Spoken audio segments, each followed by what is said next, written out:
Continuamos entonces, arrancamos con un temita nuevo. Ese, ese tema es el financiamiento de una empresa. Es un tema, digamos, interesante, muy actual, muy de la calle, muy de la práctica.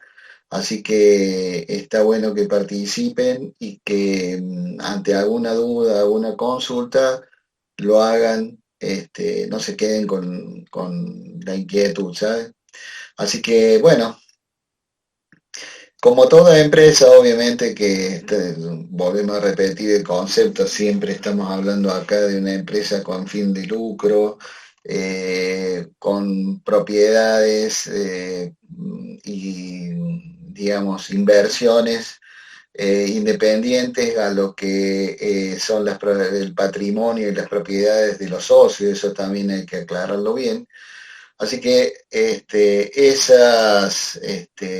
vamos a ver, digamos, por un lado, tenemos, como bien digo, las inversiones, es decir, qué es lo que utiliza la empresa para cumplir con sus objetivos y con su fin final, digamos, de obtención de lucro. Los objetivos planteados en cuanto a producción, mercado y demás, la empresa necesita inmuebles, necesita rodados, necesita maquinaria, en definitiva necesita elementos, ¿no es cierto?, que le permitan cumplir con su objetivo. Elementos también que se suman la materia prima, los software, la tecnología, etcétera, etcétera. Todo ese combo de cosas, toda esa sumatoria de bienes y de bienes y derechos también que la empresa tiene, porque puede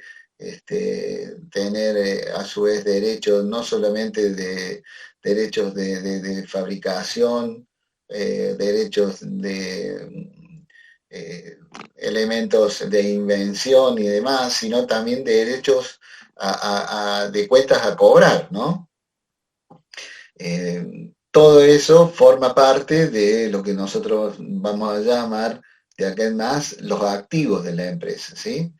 Los activos de la empresa, entonces, repetimos, son maquinarias, herramientas, eh, inmuebles, vitrinas, rodados afectados a la actividad principal, es decir, todo aquello que usa la empresa y utiliza la empresa para cumplir con sus objetivos.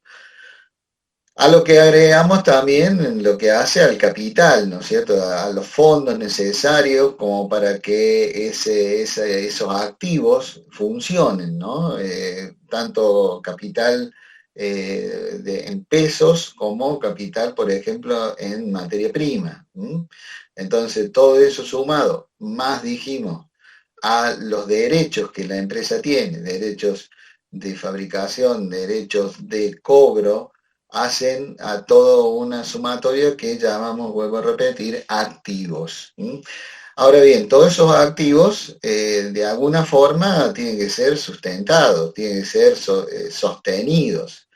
Y acá aparece la estructura financiera que debe soportar en forma, diría yo, de igual magnitud aquellos activos a los cuales está sustentando. Obviamente que de eso se trata precisamente el financiamiento de una empresa, aquella estructura que sostiene, que soporta los activos que hacen y que son necesarios para la consecución de los fines y de los objetivos que se establecieron para la empresa. Ahora, obviamente que esta estructura, esto que decimos nosotros sostiene la empresa. Profe, no está compartiendo pantalla. No, estoy compartiendo. Todavía no. Ok, gracias, profe. Ya no se apuren, ya lo vamos a compartir. Todavía no, todavía estoy hablando nada más, haciendo una pequeña introducción. Eh, todos esos bienes, toda esa estructura, digamos, que sostiene la empresa, va a depender, obviamente, de la actividad que desarrolla la empresa, ¿no? No es lo mismo la estructura de una empresa de servicios, como podría ser un estudio de abogacía, por ejemplo, a una estructura de una empresa de transporte, de mercadería, ¿no? Entonces, todo va a depender, digamos, de qué actividad tiene, va a depender de qué, en qué época estamos, ¿no? Situar la empresa en términos de tiempo y en términos de espacio también significa qué es lo que va a pasar con la estructura, porque, a ver, esa estructura, y es lo que vamos a ver un poquito más adelante, se va a dividir en estructuras que puedan ser sustentadas internamente o tenemos que buscar ese tipo de financiamiento y ese tipo de apoyo en forma externa, ¿sí? Entonces, todo eso va a depender de muchas condiciones, ¿no? Si la economía de donde se desarrolla la actividad de la empresa es estable, si la economía no es estable, tiene altos niveles de inflación, como el caso de nuestro país, si hay otras circunstancias, ¿no? Si hay controles de cambio, si no hay controles de cambio, en cuanto a las monedas extranjeras, la actividad si exporta o no exporta, o algunas circunstancias que, digamos, que escapan también más allá de eso, como por ejemplo el tema de la pandemia que vivimos y que estamos viviendo desde hace un año y piquito. Entonces, todo eso hace que influya no solamente dentro de lo que es la estructura de activos, sino también aquello que sustenta a los activos. Esa tarea no menor está a cargo en general, por supuesto que dependerá el tamaño de la empresa, de un departamento especializado, ¿no? Departamento que tiene a la cabeza un gerente financiero, una actividad, o que tiene una persona que tiene conocimientos de finanzas que apoya, en muchos casos como staff, a los directivos de la empresa en el tema financiero. Tema financiero que en función a la evolución que han tenido las empresas, a la evolución que han tenido las empresas, ha tenido o ha ido también evolucionando y ha ido adquiriendo mucho más experiencia a lo largo del tiempo al pasar el tiempo, ¿no?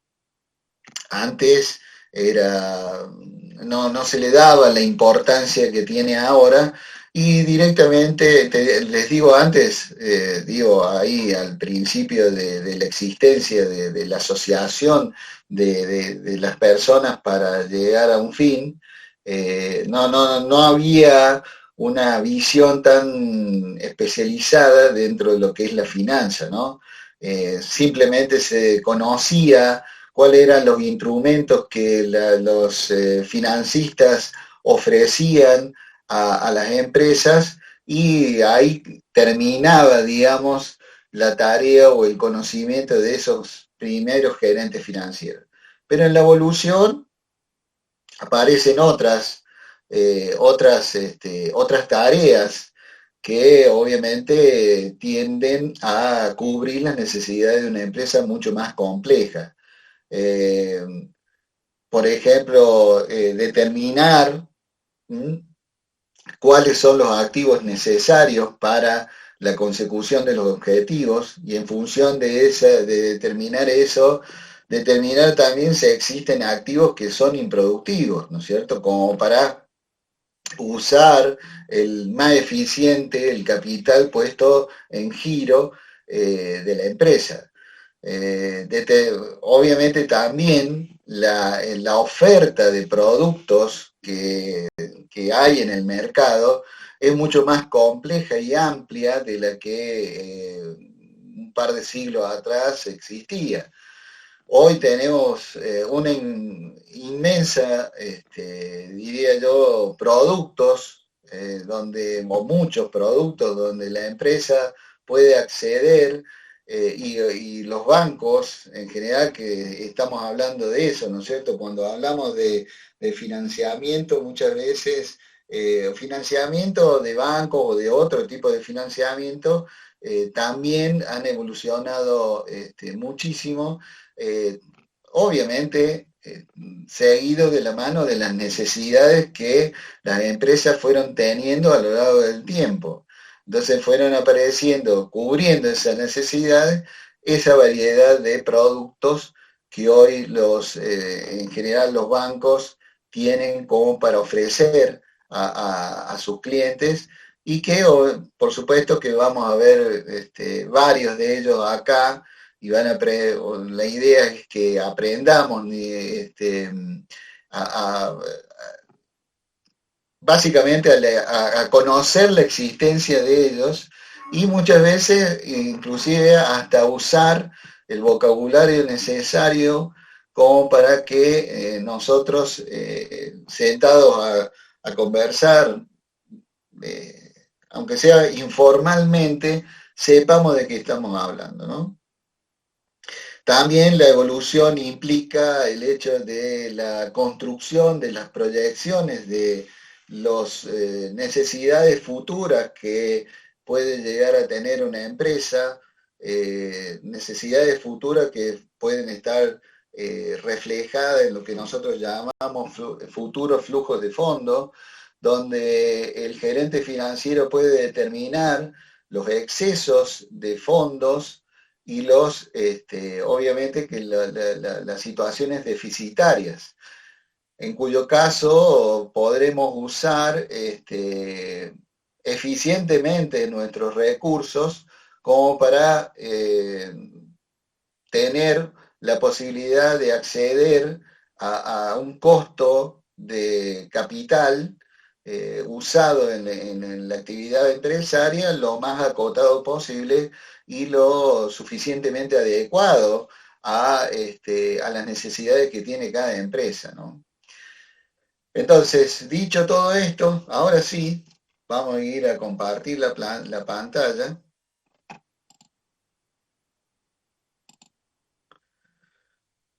Profe, ahí hay un par de alumnos que todavía no ingresaron. Piden si lo pueden aceptar, por favor. Bueno,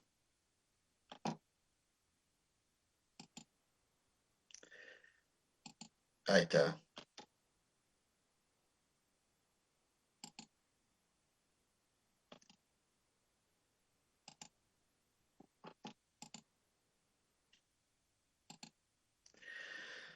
Bueno, ¿están viendo esta humilde presentación en Power? Sí, se ve, profe.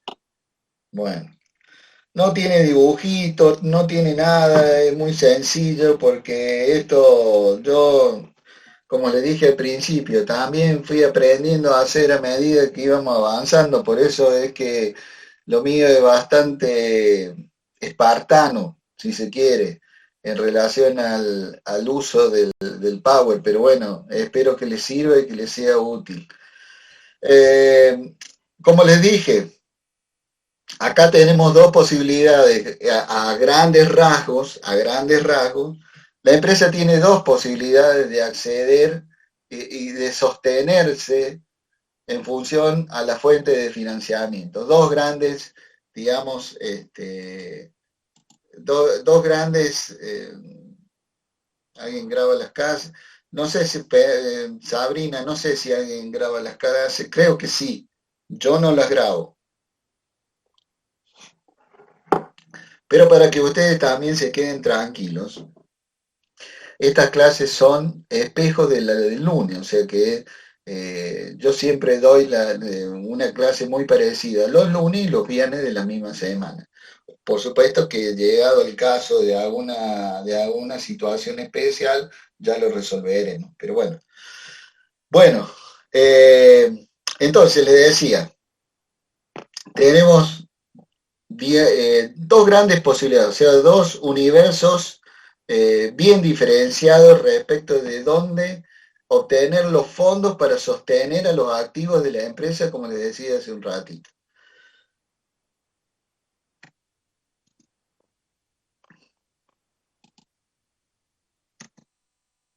Bueno, ahí está. La financiación interna o propia que puede generar la empresa, o la financiación externa o ajena a lo que es la empresa, ¿sí? O sea que la empresa tiene dos posibilidades, o financiarse a sí misma, ¿m? O financiarse a través de terceros. Esas son las dos grandes opciones globales que tiene la empresa para dilucidar cuál será su estructura adecuada, ideal, óptima. Entonces, empezamos con la financiación interna que puede tener una empresa. ¿Está? Primero lo básico, es los aportes de los socios. A partir de ahí, los socios, recordando de que estamos hablando que la empresa tiene un capital que es independiente al patrimonio de los socios, ¿no? Eso es una definición básica. Así que nosotros estamos hablando de un capital afectado al giro de la propia empresa y otro capital propiedad de los socios. Entonces, los socios se ponen de acuerdo, hay aportes de los socios, hay que ver también en el caso, por ejemplo, de sociedades que están legalmente constituidas, o sea, están dentro de la ley de sociedades comerciales, que la ley en general guarda o protege el equilibrio que tiene que haber por parte de el aporte de los socios. O sea, no es que uno dice, yo voy a aportar 100.000 pesos más. Y no es tan fácil así, no es tan directo, porque tiene que mantener el porcentaje, salvo el porcentaje de participación en la empresa. Salvo de que haya un acuerdo previo de los socios que diga, bueno, a ver, nosotros permitimos que ese socio que tiene la posibilidad de aportar al capital lo haga, en cuyo caso después obviamente tendrá mayor proporción en las utilidades y por supuesto tendrá también mayor proporción para absorber las pérdidas. Entonces eso también tenemos que verlo, ¿no? Entonces la primera fuente de financiación interna propia lo podemos denominar aporte de los socios. Otra posibilidad, obviamente que bastante cantado, bastante obvia, si se quiere, son las utilidades reinvertidas, ¿no? Es decir, ganancias, ¿a qué llamamos ganancias? Lo que en definitiva a nosotros nos queda después de deducir de los ingresos obtenidos por las ventas, los costos y los gastos que demandan esas ventas. Entonces la diferencia la vamos a definir como utilidades. Y esas utilidades también, por un acuerdo, siempre tiene que haber un acuerdo, salvo que estemos hablando de una unipersonal, también definiremos qué hacer con esas utilidades. O bien las reinvertimos, como en este caso, o nos las llevamos a la casa de los socios. Ahí está también, ¿se acuerdan que hablamos en relación a las internas que debía el empresario zanjear muchas veces? Bueno, y esto forma parte también de una interna que se puede presentar fácilmente en una empresa. Es decir, habrá socios que querrán llevarse y disfrutar de las utilidades y habrá otros socios que dirán, no, mirá que se vienen tiempos difíciles y necesitamos renovar el capital o de algún tipo de máquinas, etcétera. En cuyo caso también ahí aparecen este tipo de situaciones que el empresario, llámese empresario profesional o los propios socios, deberán zanjear y deberán ponerse de acuerdo, ¿no? Tampoco es el caso de que siempre reinvertir siempre utilidades, porque hay inversores que ponen su dinero para obtener utilidades. Entonces, también es justo, entre comillas, de que aparezcan y que al momento de definir qué hacer con las utilidades, obviamente tengamos presente ese tipo de inversores. Profe, ahora se usa mucho el ponerse un sueldo y dejar una parte que es para reinvertir en la empresa, ¿o no? Entre socios, o sea, la ganancia se usa un sueldo, o sea, ingresa tanto, ganas 50.000, ese va a ser tu ingreso por mes y lo otro restante es para reinvertir, se usa mucho ahora eso, ¿no?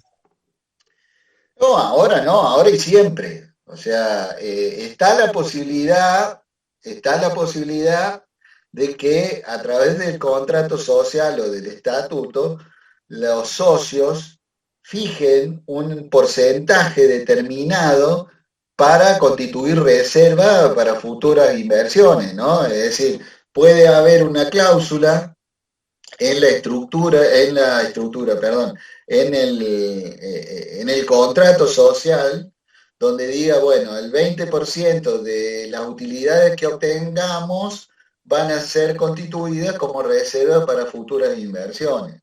Eso es muy probable que se haga. Y además... Claro, yo lo aprendí porque en el verano yo trabajo con las pilas y un consultor me ayudó, mira, ustedes se pueden manejar así, se ponen un sueldo y lo otro lo reinvierten. Y bueno, o sea, yo lo aprendí de esa forma. Claro, sí, exacto. O puede ocurrir, por ejemplo, de que exista en alguna oportunidad una ganancia extraordinaria, no prevista, y que digan, bueno, se pongan de acuerdo entre los socios y digan, bueno, esta ganancia 50 nos la llevamos, 50 la reservamos. Sí, pero eso es, o sea, digamos, siempre ha ocurrido eso, ¿no? Lo que pasa es que muchas veces, evidentemente, hay circunstancias de que, digamos, impiden eso porque dependerá de si la empresa ha obtenido ganancia o no.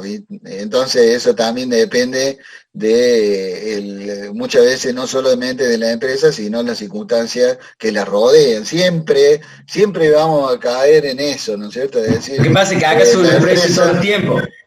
¿Cómo? Acá lo que pasa es que suben los precios, los costos todo el tiempo. Y siempre el sueldo no lo va a servir. Seguro.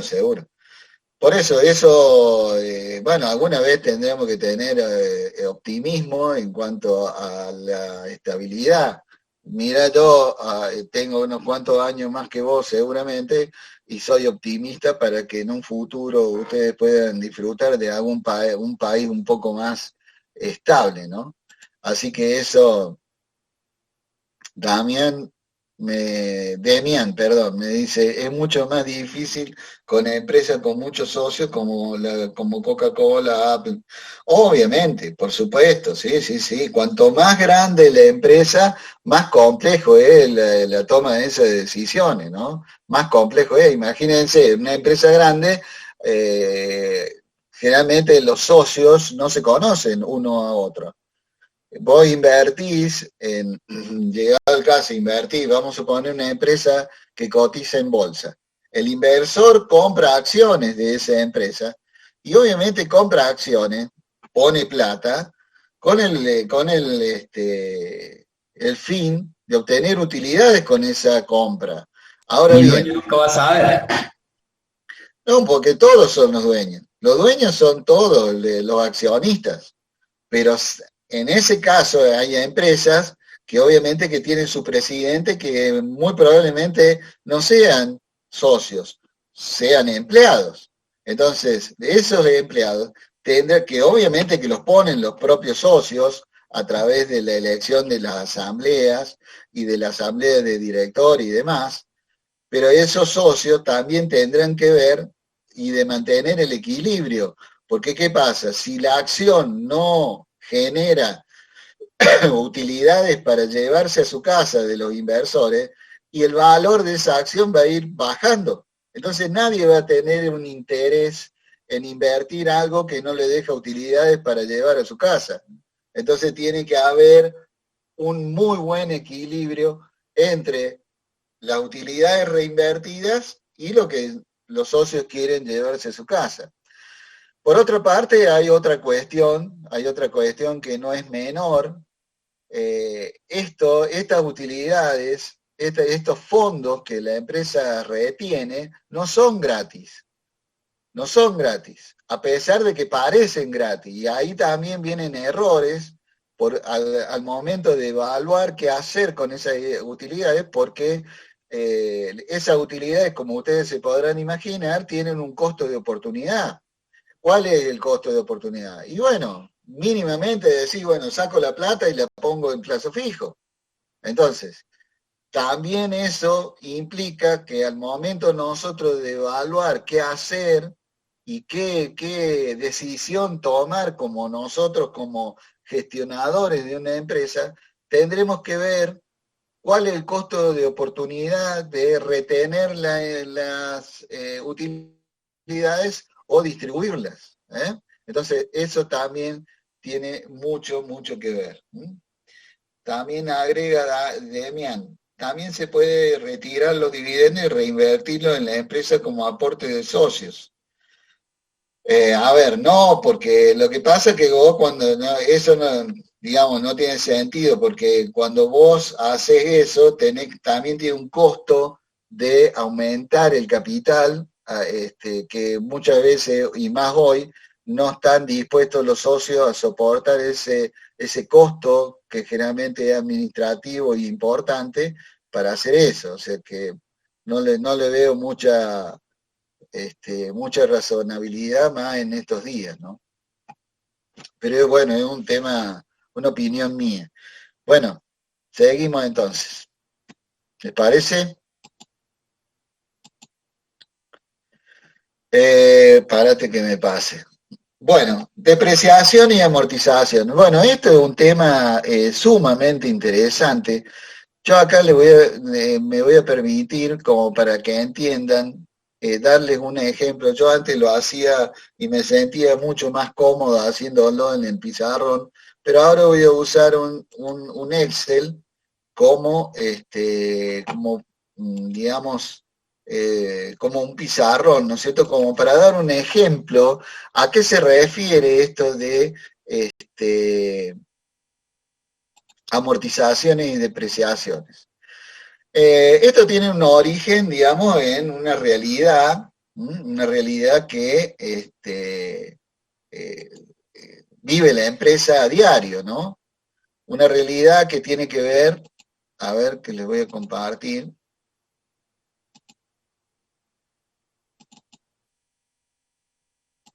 Ahí está. Este es el Excel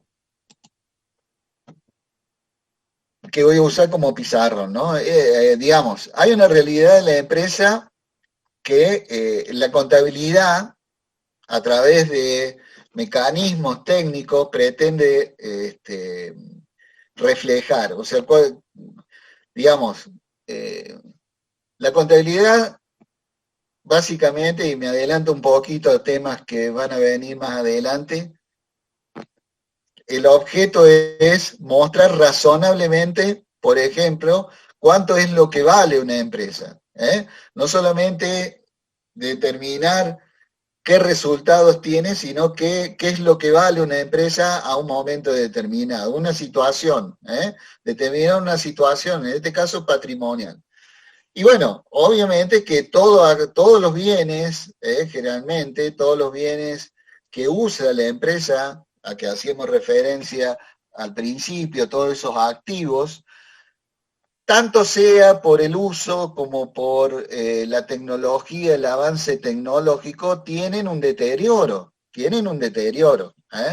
O sea, por el uso, vamos a suponer, adquirimos un rodado para distribuir nuestro material, nuestra mercadería, y obviamente ese rodado, a medida que lo vamos usando, a medida del paso del tiempo, va perdiendo el valor, ¿no? Va perdiendo su valor. Lo mismo comprar un torno, a medida que nosotros lo vamos usando, obviamente que hacemos una inversión, pero que evidentemente a través del uso también va perdiendo valor, y puede ocurrir también que va perdiendo su valor por avances tecnológicos. ni hablemos con una computadora, ¿no? Que una computadora la compramos y de acá a 6 meses vale un tercio. Dependerá también de qué bien estamos hablando y también, por supuesto, de qué actividad tenga la empresa. No va a ser lo mismo, por ejemplo, comprar un camión para un uso minero, donde el uso intensivo implica la duración de ese camión en muy poco tiempo, o sea, los 2, 3 años a lo sumo, ese camión ya está, no sirve más. Pues ya el uso, el trajín que tiene es lo suficientemente grande como para que el valor de incorporación al patrimonio de esa sociedad o de esa empresa se vaya deteriorando a medida del paso del tiempo y del uso. Bueno, la contabilidad, ¿qué es lo que pretende hacer? Pretende, digamos, mostrar esa pérdida de valor. Pero no solamente eso, sino también pretende que usemos ese mecanismo para nuestra gestión y para poder en un futuro renovar ese capital. O sea, ciertamente una especie de hacernos más previsores a lo que nos va a pasar en el futuro. ¿Por qué? Porque en el futuro, ¿sí? Pasados 5 años, por ejemplo, del uso de un vehículo para distribución, obviamente que mi capital, si era ese único, se vino totalmente abajo, o sea, se deterioró. En el año 1 yo tenía un auto 0 kilómetros, una chatita 0 kilómetros, y en el año 5 voy a tener una chatita con 5 años por encima, con un valor totalmente amortizado. Como se dice en la jerga, amortizado, totalmente amortizado.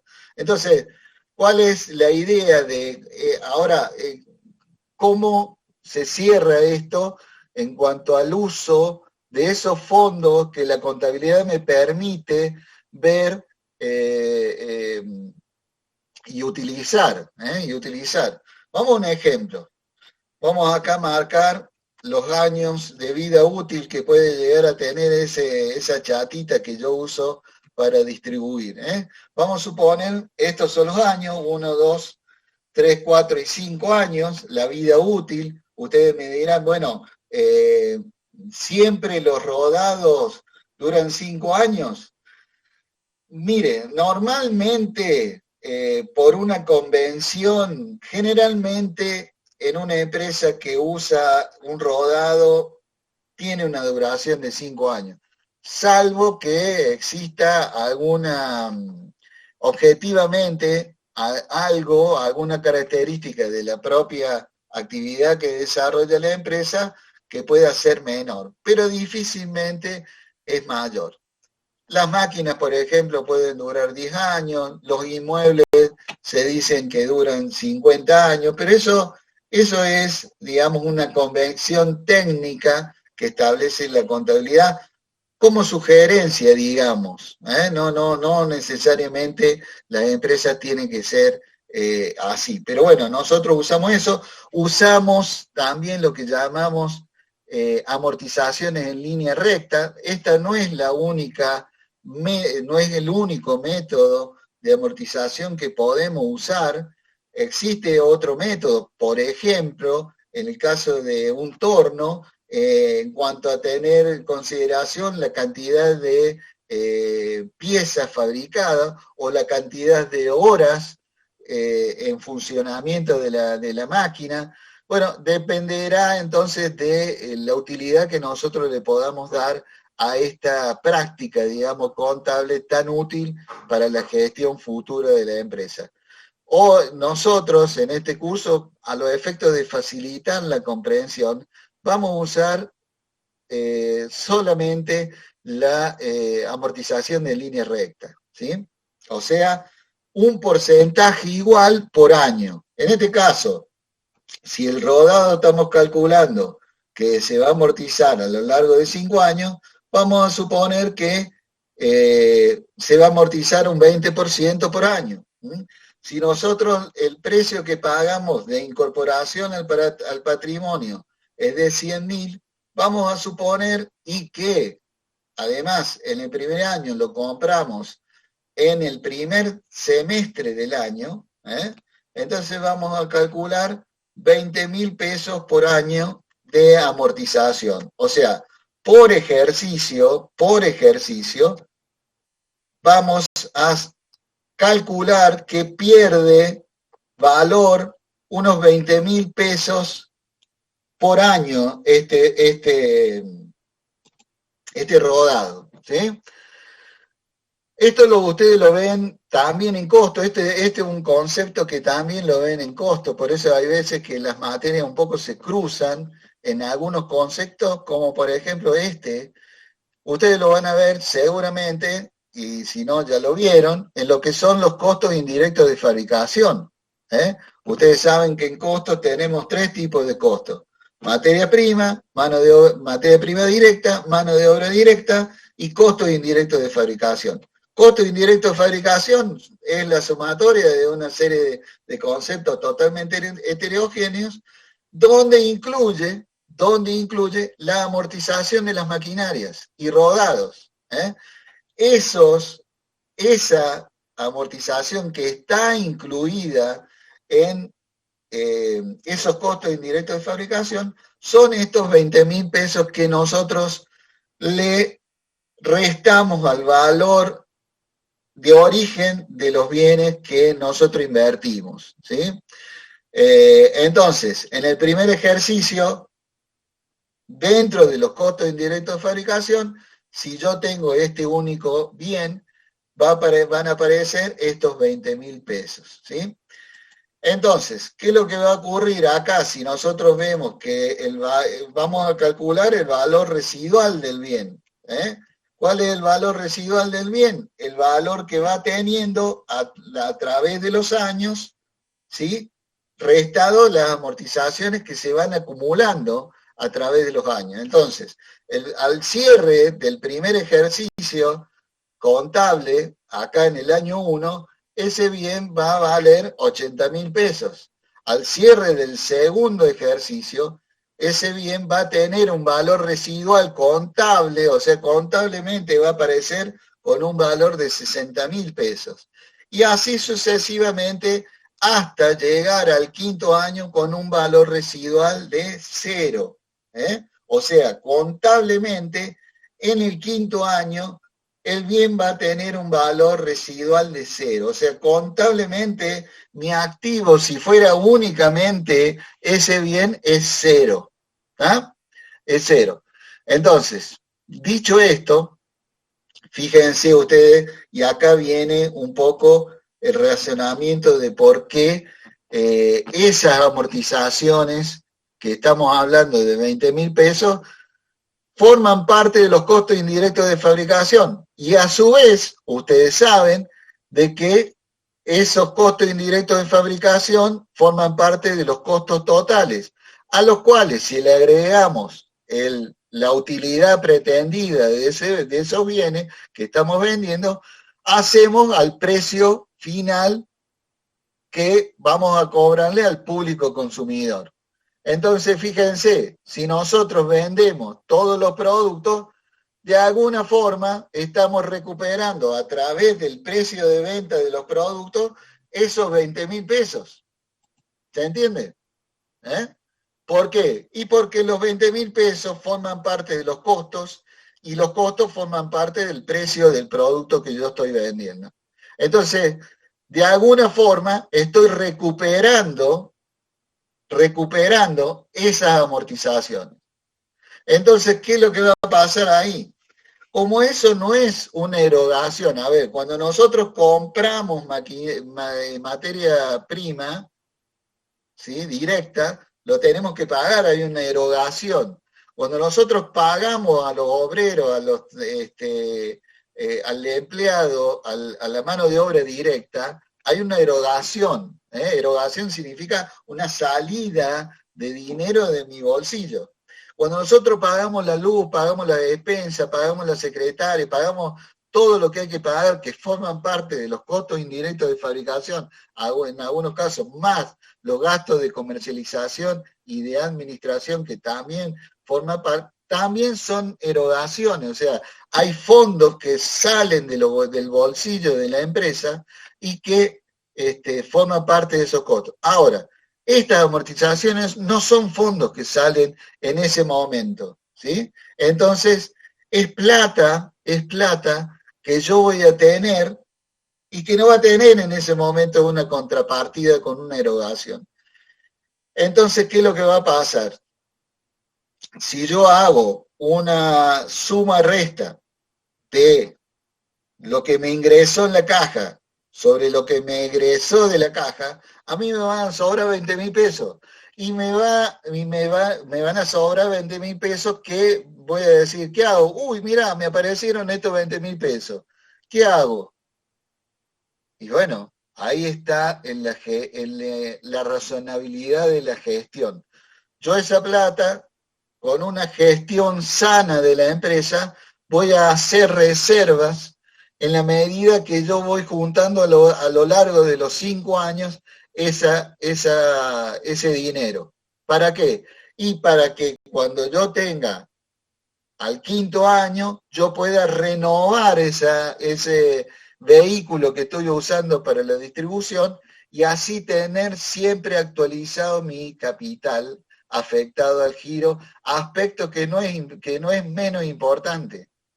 No solamente para lo que viene de la empresa, porque un vehículo de eso usado en forma diaria y demás tiene su desgaste, y obviamente que a medida que pasa el tiempo, el mantenimiento va a ser mucho más costoso. Y eso se va a ver reflejado en los costos, y obviamente que si yo tengo una pyme, no puedo tener costos elevados porque no voy a poder competir. ¿Entienden? Entonces, todo hace a la buena y a la sana gestión.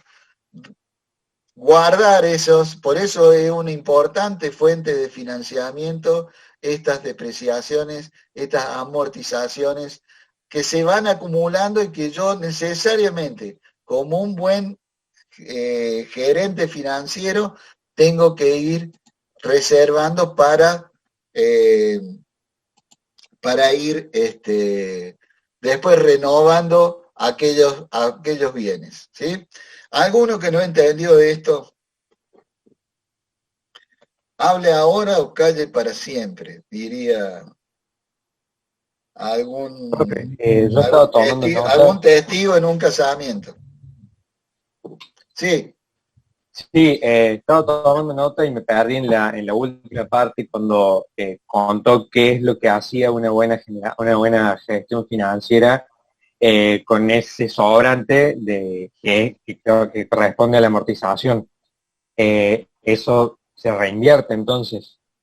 Claro, eso yo lo voy guardando, digamos, a ver, vuelvo a repetir, va a haber, digamos, como estas no son erogaciones o sea, no sale directamente la plata ahí, porque también ustedes, y un poco me meto en la clase de Ignacio, ustedes tienen que haber visto cuál es la diferencia entre inversiones y costos, ¿no es cierto? O sea, hay una gran diferencia. ¿Por qué? Vamos a suponer que de alguna forma, la inversión la tengo que recuperar, ¿está? De alguna forma, eso es obviamente la gestión de la empresa. Yo hago inversiones para recuperarlas en un futuro, ¿sí? Ahora, ¿qué pasa? Yo hago una inversión de 100.000 pesos, como este ejemplo, en el vehículo de reparto, ¿sí? Yo no puedo cargarle en un año los 100.000 pesos a la mercadería que yo estoy vendiendo, porque voy a tener, como ustedes saben, costos absolutamente prohibitivos para competir. No voy a poder cargarlo, ¿no? Entonces, ¿qué es lo que hago? Y bueno, me apoyo en lo que me dice la contabilidad y lo que me ofrece la contabilidad, demostrar ese deterioro anual que tiene ese bien. Ese deterioro anual se refleja a través de las amortizaciones.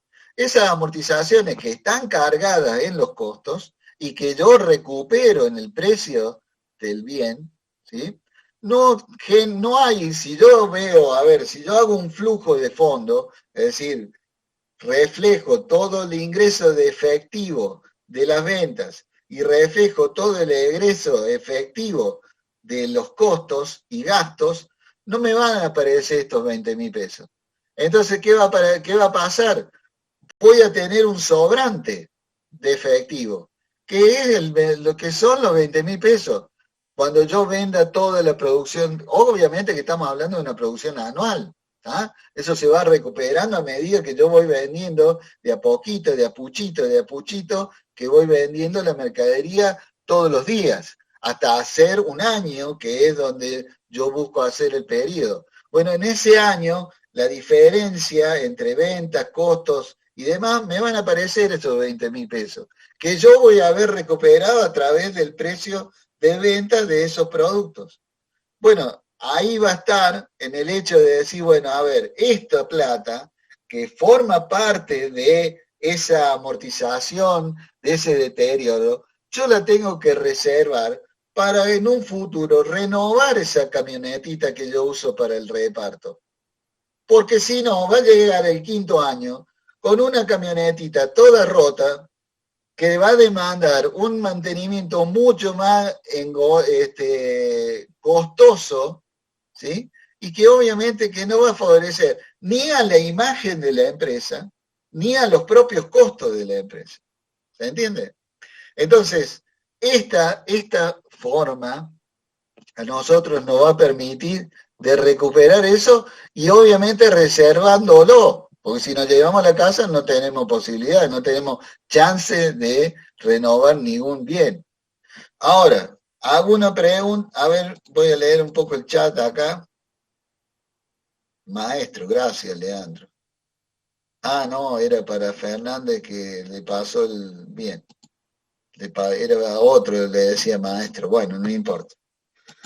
Está bien, algún día voy a tener un reconocimiento. Bien, seguimos. Alguno me podría preguntar qué pasa con ese bien que vale cero. En realidad, contablemente, obviamente, tiene un valor contable de cero. Ahora, en la realidad, ese bien no es que valga cero, va a valer, qué sé yo, el 30% del valor del auto. Vamos a suponer que ¿O el precio que se maneja en el mercado o no, profe? o el precio que se maneja en el mercado, pero vamos a suponer que sea un tercio de lo que nos costó a nosotros. Que muchas veces acá en este país, la verdad que vende un auto de 5 años y lo vende más caro de lo que compraste. Pero bueno, esas cosas pasan únicamente acá, ¿no? Entonces uno tiene 30.000 pesos ahí, entonces ¿qué pasa?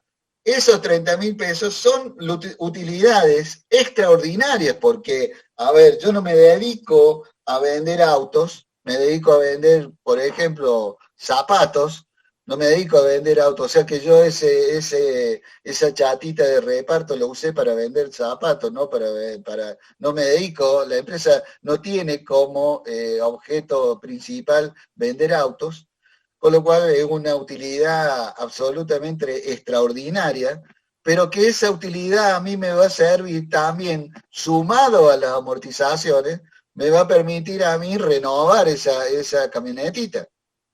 Entonces yo voy a tener un bien renovado, ¿eh? con un patrimonio renovado, nuevo de la empresa, y también voy a dar una imagen absolutamente buena de la empresa. Entonces, para la AFIP vale cero, sí, para la AFIP vale cero, inclusive hasta más rápido. Todo dependerá de qué es lo que... Eso, bueno, para la AFIP dependerá la sed de recaudación que tenga el Estado. También, tanto en bienes personales como en ganancias. En bienes personales, por supuesto que esa chata va a salir cero. ¿Me entiendes? Pero sí también en el impuesto a la ganancia yo puedo deducir el valor de la inversión también en 1, 2, 3 veces, de acuerdo también a qué me permite ese año la ley de impuesto deducir, pero sí se pueden deducir.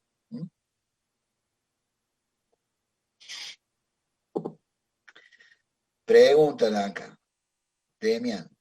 Si te embargan o expropian una empresa, ¿qué valor se utiliza de mercado de amortización? No, por supuesto que tiene que ver la empresa de mercado, no de amortización.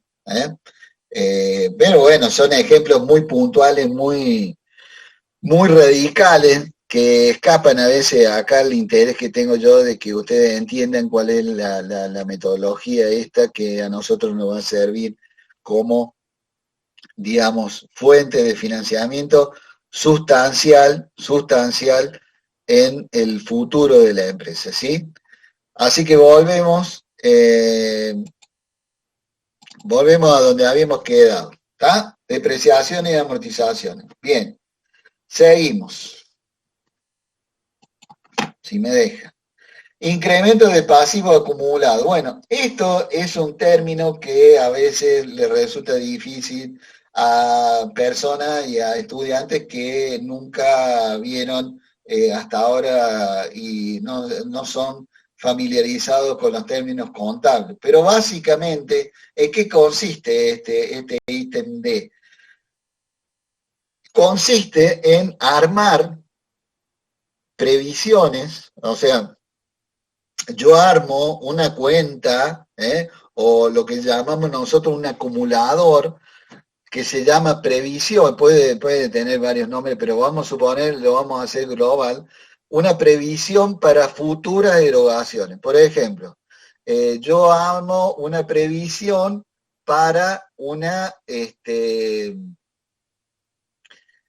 el pago de impuestos, hablando de impuestos a las ganancias, para impuestos a las ganancias.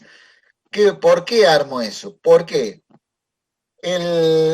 normalmente, en un ejemplo, los cierres del periodo económico contable de una empresa se produce al 31 de diciembre. Para esas empresas, la obligación, más allá de que existe la obligación de hacer anticipo, porque eso también es un invento del Estado para recaudar fondos y no tener que esperar hasta que las empresas denuncien o pongan en exposición sus utilidades.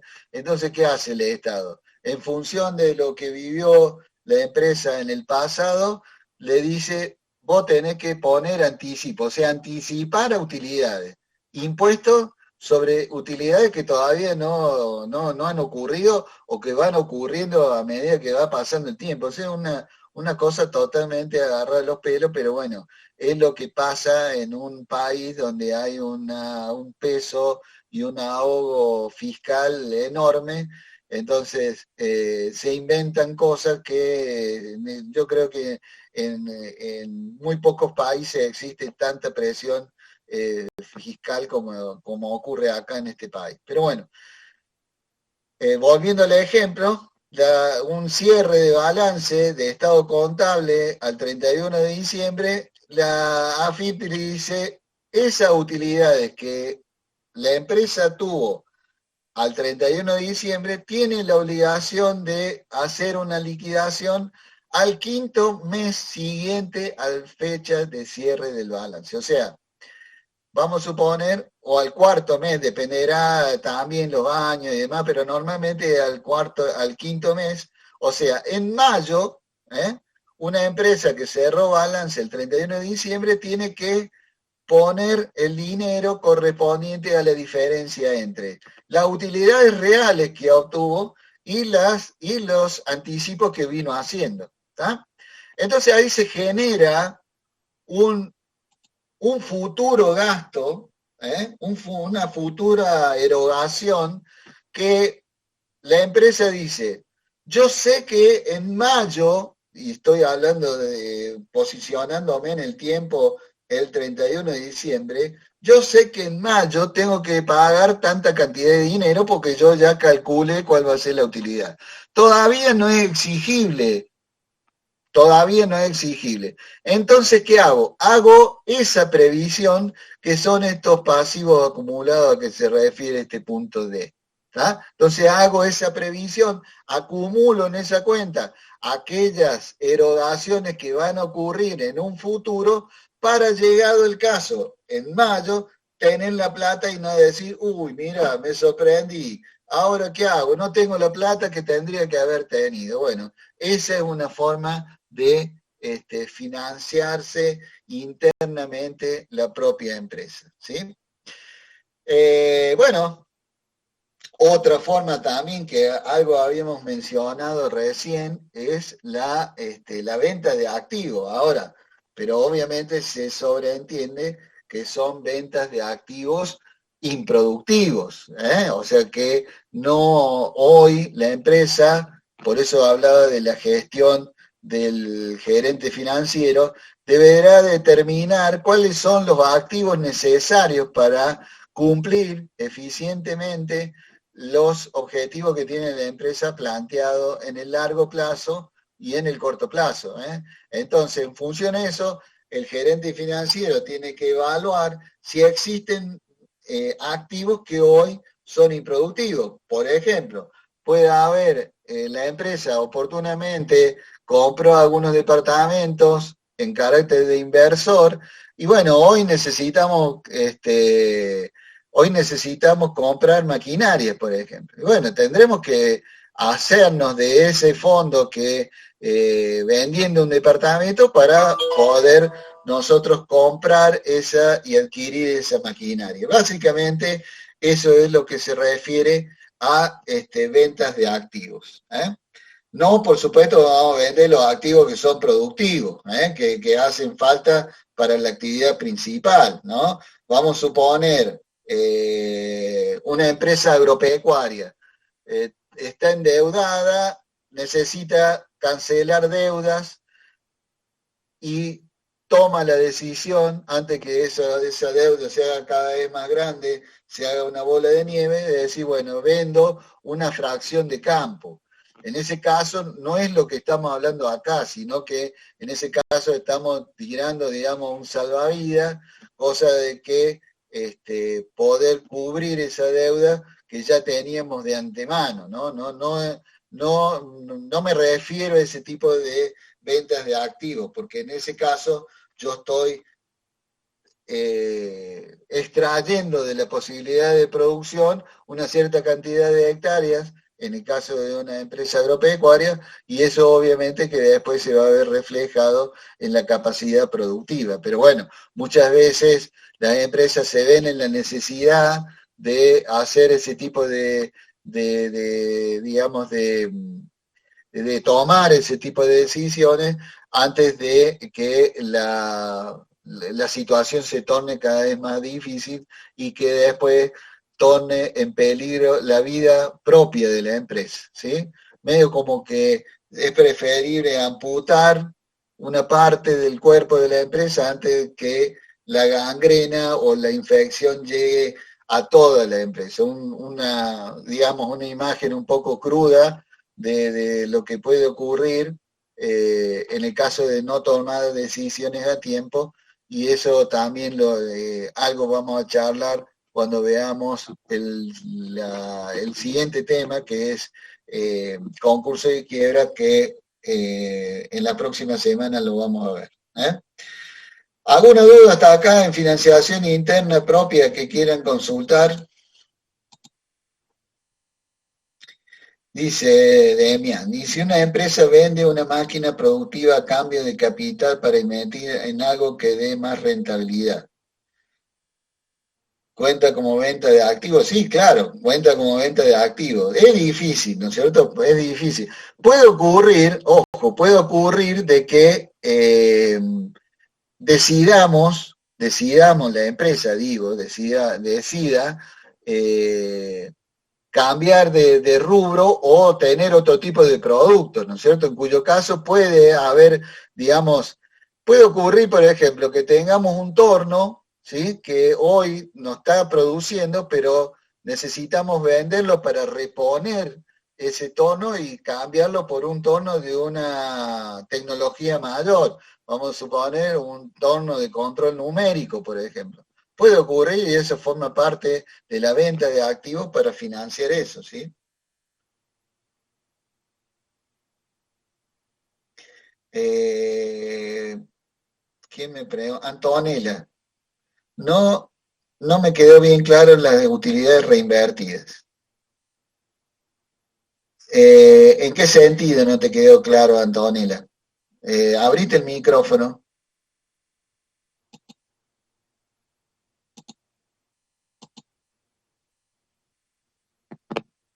Abrí el micrófono, Antonella, y te escucho así, a ver, veo qué parte no entendiste. No, profe, era la idea principal, digamos, pero ahí le contestó un compañero.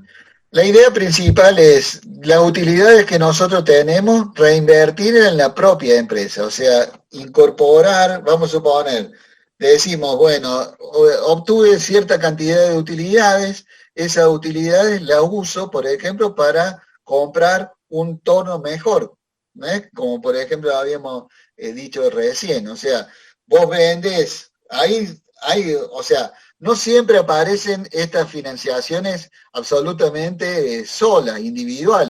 Generalmente son combinaciones de financiamiento.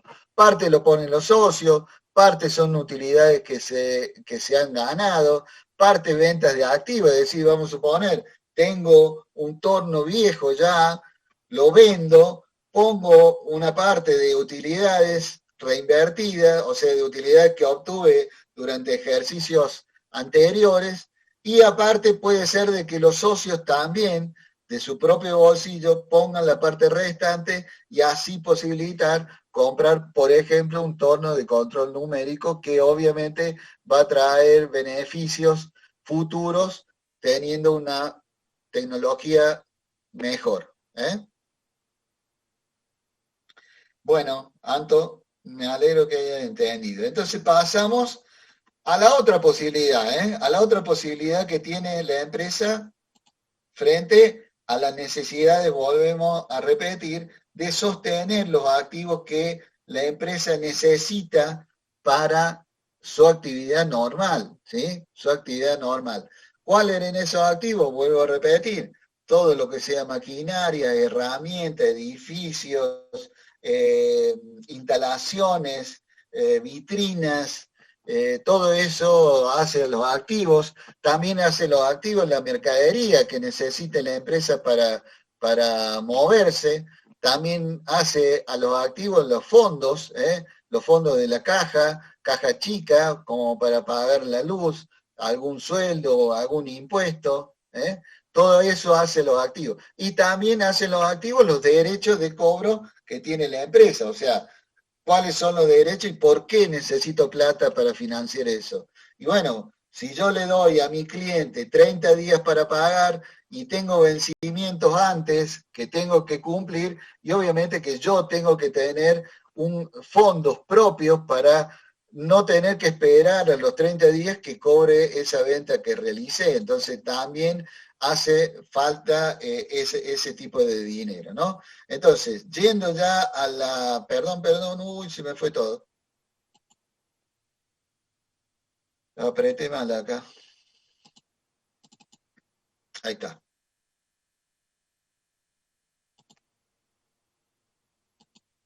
Bien.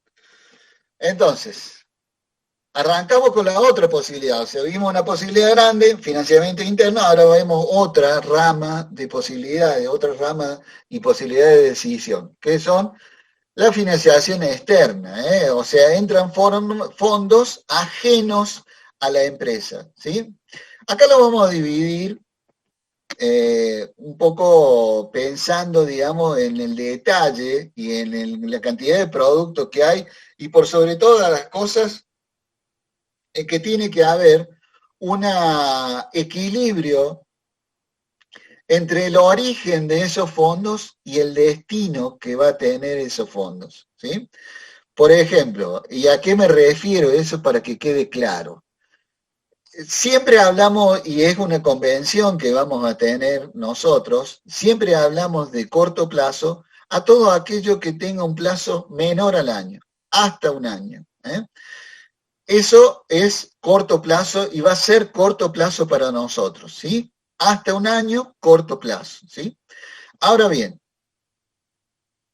una regla más, sí.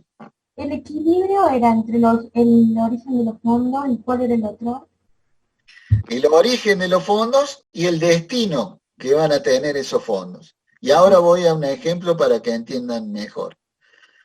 Y esa es una regla básica de la buena salud financiera que tiene que tener una empresa. ¿Y a qué me refiero esto? Si yo tengo que la necesidad, porque siempre aparece una necesidad y fondos que van a cubrir esa necesidad. Si la necesidad de la empresa es, por ejemplo, comprar un camión para reparto, el camión, ¿qué pasa? El camión dura varios años. Entonces, como regla financiera, yo tengo que comprar ese camión con fondos que no tengan exigibilidad al corto plazo, o sea, que tengan exigibilidad a largo plazo. Por supuesto que si los compro con fondos propios, mucho mejor. Pero si compro con fondos externos, es decir, si uso financiamiento externo para adquirir un camión, tengo que hacerlo adecuada ese financiamiento a los años de vida útil que tenga el bien que yo esté comprando. Es decir, tiene que haber un equilibrio entre ese origen de los fondos, en este caso una fuente de financiamiento externa, y cuál va a ser el destino de ese fondo.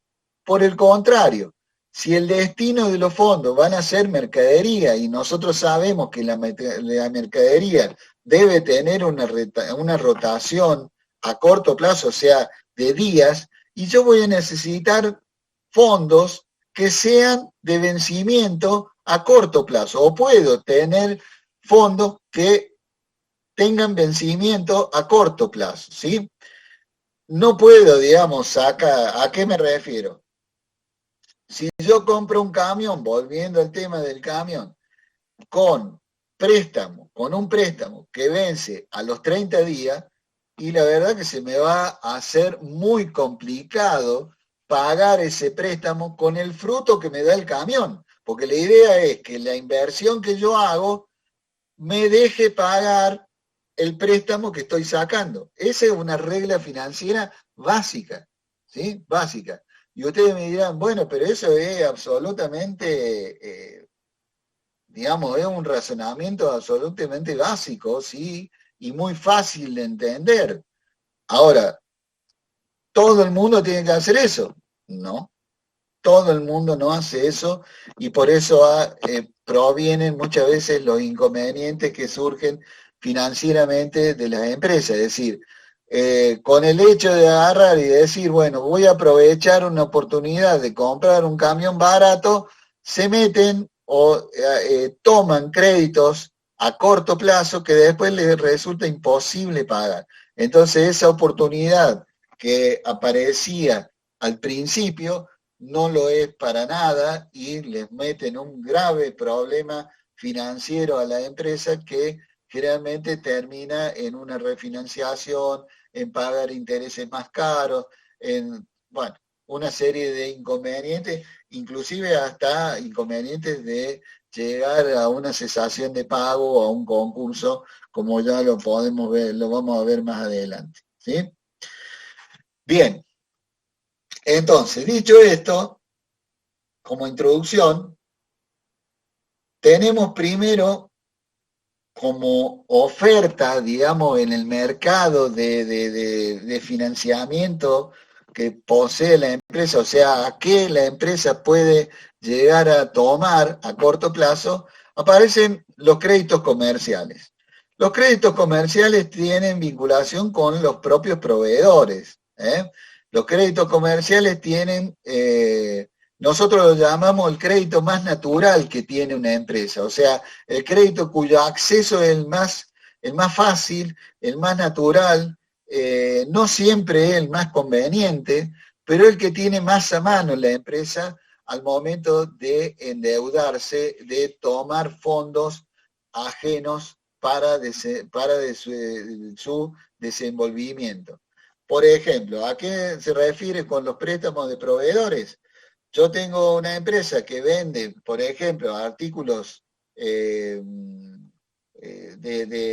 insumos reciclables, por ejemplo, plástico y ese tipo de cosas, de productos desechables, no me está saliendo la palabra, pero desechables, ¿no es cierto? Todo en base de plástico y demás.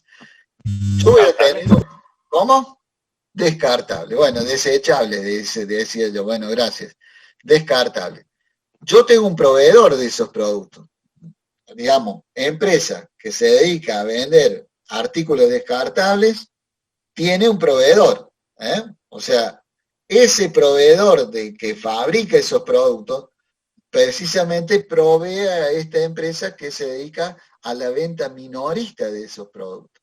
Entonces, el proveedor le dice al vendedor, a la empresa minorista, yo te vendo los productos y para facilitarte a vos la venta y la posibilidad de que vos hagas tu propio capital, te doy un plazo de 90 días para poder pagar esa mercadería que te estoy vendiendo. ¿Tá? O sea, la fábrica le vende al distribuidor minorista a plazo.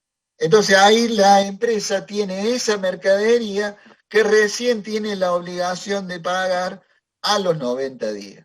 Se supone que a los 90 días, digamos, en la ideal, yo ya voy a haber vendido la suficiente cantidad de mercadería como para poder pagar esa mercadería que esta persona, este fabricante, me dio fiado.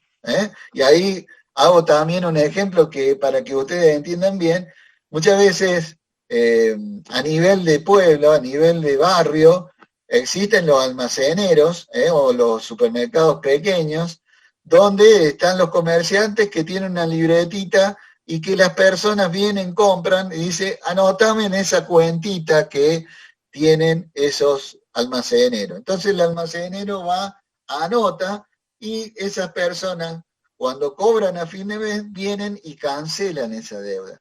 Esa deuda, digamos, esas compras se van acumulando en lo que se llama una cuenta corriente que tienen esos almaceneros de su clientela. Digamos, esa da la posibilidad a los almaceneros, hoy que tienen tanta competencia con los grandes supermercados, de que las personas, vecinos del barrio, tengan la posibilidad de tener un financiamiento, porque en cierto modo ese almacenero le está financiando el consumo que tienen esas empresas. Entonces, eso es, llevado ese ejemplo al orden de fabricación de productos descartables, a la venta de esa empresa minorista al consumidor final, busco un paralelo en el ejemplo como para que ustedes se den una idea a qué se refiere con esto de financiación en los créditos comerciales o de proveedores, ¿sí? Ahora, ¿es la más barata del financiamiento? Y no siempre es la más barata. ¿Por qué? Porque muchas veces tiene un costo financiero implícito, que no aparece en las boletas o no aparece en la factura o en el remito que el proveedor le da al distribuidor minorista. ¿Y cómo es eso de que hay intereses intrínsecos que no aparecen? Vamos a suponer, te dice el proveedor, en un ejemplo, yo te vendo esta mercadería que yo fabrico con la posibilidad de que me la pagues a 90 días, como veníamos hablando en el ejemplo. Esos 90 días, dice, si vos me los pagás en los 90 días, te voy a cobrar 10.000 pesos. Pero, si vos me los pagas a los 60 días, te voy a cobrar 98, te voy a cobrar 9.800 pesos. Y si me lo pagás a los 30 días, te voy a cobrar nada más que 9.500 pesos. Entonces, ¿qué quiere decir esa práctica? Que dentro de los 90.000 pesos que el comerciante minorista debería pagar a su proveedor a los 90 días, hay implícito 5.000 pesos en intereses. ¿Se entiende? Entonces, ese es el costo que tiene el financiamiento a proveedores. Obviamente que nosotros tenemos que estar avivados, bichos, respecto de ese costo. Para nosotros, ¿qué?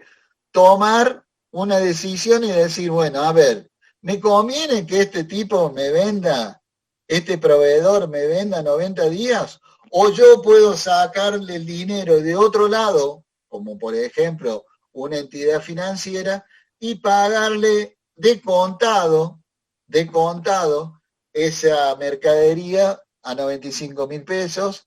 Y ahí, bueno, el gerente financiero, entre comillas, tendrá que hacer esos números para tomar una decisión que beneficie a la empresa con un costo financiero mucho más barato. Por eso, no siempre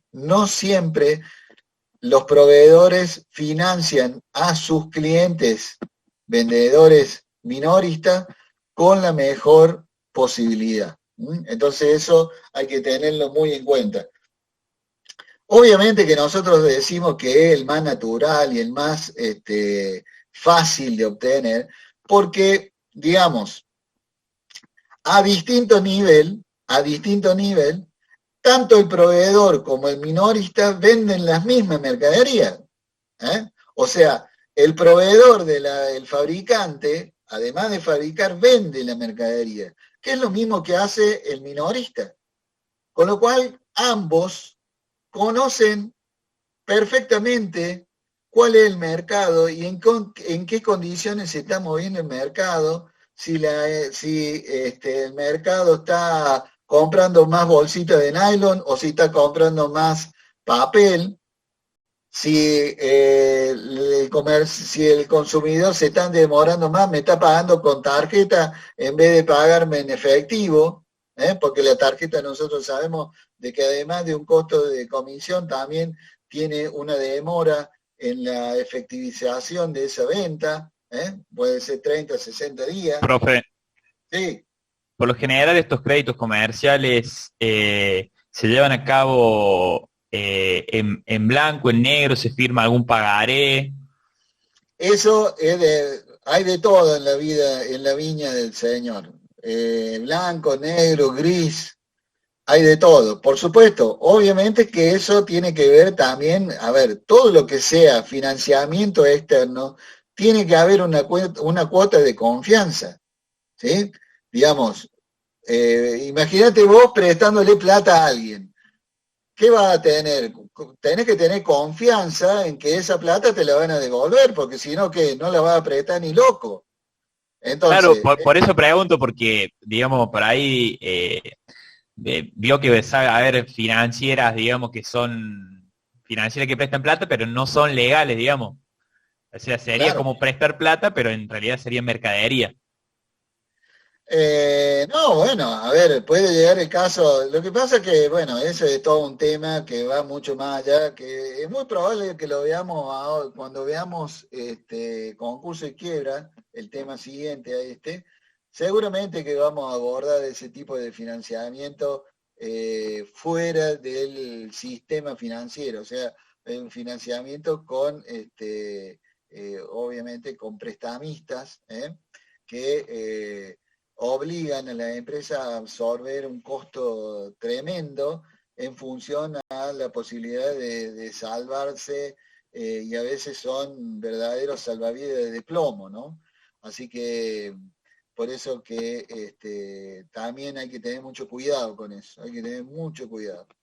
Entonces, bueno, por eso decimos que los proveedores, ese financiamiento entre proveedores y clientes minoristas, es el más, digamos, el más, entre comillas, ameno, el más fácil de negociar, porque se negocian entre pares, conociendo el rubro. Entonces eso hace y da la posibilidad de que sea un poco más ágil la posibilidad de negociar.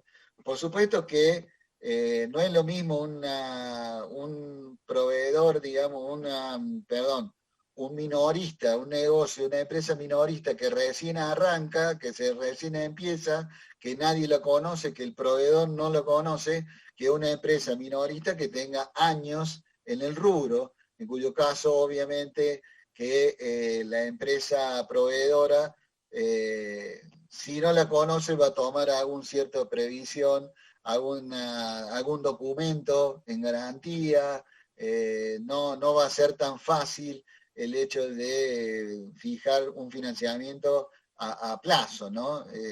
Por supuesto que todo va a depender también de las condiciones en que se desarrolla el mercado. A veces hay empresas que asumen o proveedores que asumen el riesgo frente a la posibilidad de vender algo, ¿no?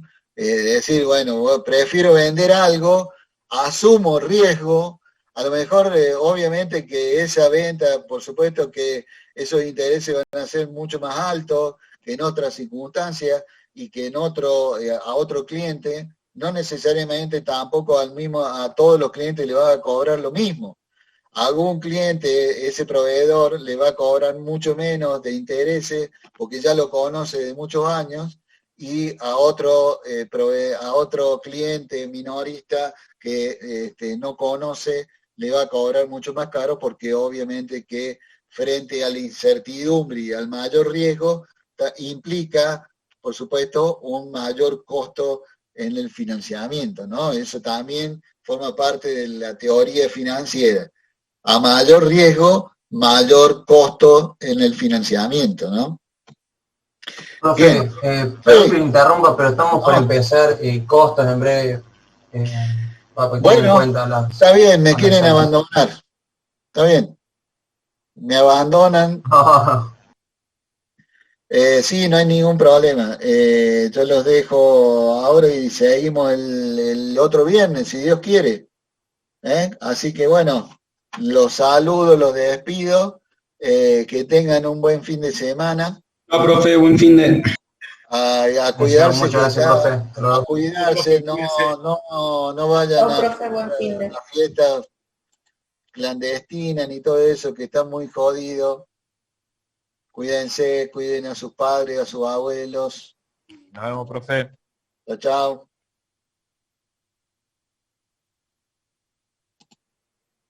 Hasta luego, profe. Chao, chao, chao, que les vaya bien.